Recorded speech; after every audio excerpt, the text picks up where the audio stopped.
السلام علیکم، امید ہے آپ خیریت سے ہوں۔ آج آپ کے ساتھ ایک بہت ہی بڑی خوشخبری لے کر حاضر ہوئے ہیں۔ یہ پوری دنیا کے مسلمانوں کے لیے ایک خوشی کی خبر ہے۔ جی ہاں، اللہ کے گھر کا دروازے ایک دفعہ پھر مسلمانوں کے لیے کھول دیے گئے ہیں۔ آج سے عمرے کی ادائیگی کا سلسلہ دوبارہ شروع ہو گیا ہے۔ مسجد حرام کے دروازے کھول دیے گئے ہیں اور مقامی افراد آج مسجد حرام میں پہنچ گئے ہیں، جہاں کرونا SOPs کے تحت عبادات کا سلسلہ جاری ہے۔ سعودی عرب حکومت نے 7 ماہ کے بعد مرحلہ وار عمرہ کرنے کی اجازت دی ہے۔ عمرے کی اجازت 3 مرحلوں میں دی گئی ہے۔ پہلا مرحلہ آج سے شروع ہو گیا ہے، جس میں سعودی شہریوں اور سعودی عرب میں مقیم غیر ملکیوں کو عمرہ کرنے کی اجازت دی گئی ہے، جس میں 6000 عمرہ کرنے والے افراد ہر روز عمرے کی سعادت حاصل کر سکیں گے۔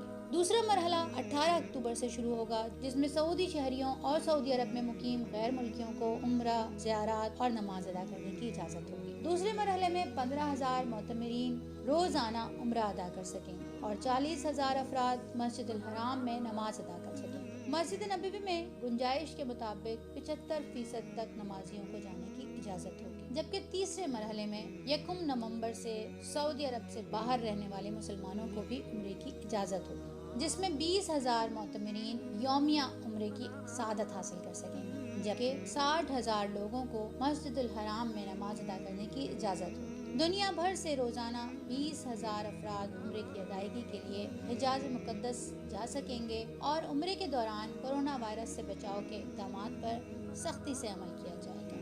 یہ تھی وہ خوشخبری جو آپ کے ساتھ شیئر کرنی تھی۔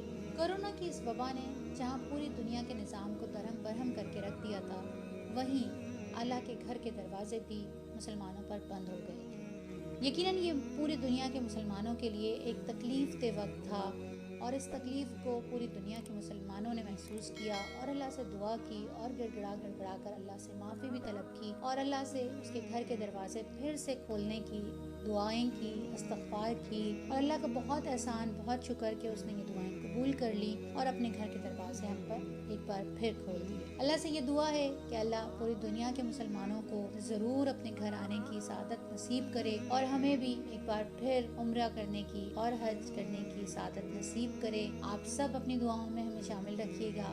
ملتے ہیں اگلی ویڈیو میں، اس وقت تک کے لیے اجازت دیجیے۔ السلام علیکم۔